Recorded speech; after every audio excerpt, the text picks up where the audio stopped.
আজকে রাজু তার পরোটা খাওয়াতে নিয়ে যাবো বাসে করে সবকে, তাই জন্য এখন চলে এলাম বাসের কাউন্টারে। এখন সবকে চাপিয়ে আমি নিয়ে যাবো রাজুদার পরোটা খাওয়াতে, পকেট পরোটা। তো চলো যা যাক। গেটটা খুললাম, সব ঢুকবে, একটু দেরি হবে। তার কিছু কিনছে হয়তো, একটু ঢুকতে লেগেছে। আমি ছিল দুটো ঢুকলো, তিনটে, চারটে, পাঁচটে, ছটা, সাতটা, আটটা লোক, নটা, 10টা লোক ঢুকেছে। বোধহয় 10টায় যাবে, আর কেউ যাবে না। চলো বাস ছাড়া যাক। আর কেউ যাবে না, তাই জন্য আমি বাস ছাড়ছি, দেখতে পাচ্ছ। কারণ বাস ছেড়ে দিলাম, আমাকে এখন যেতে হবে।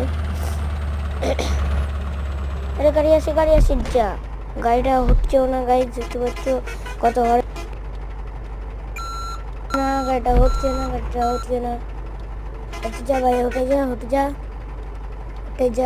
যা। হচ্ছে না। আগে পিছিয়ে নিতে হবে, দিয়ে ব্যাগ ঘুরিয়ে দিতে হবে। তো চলো চল।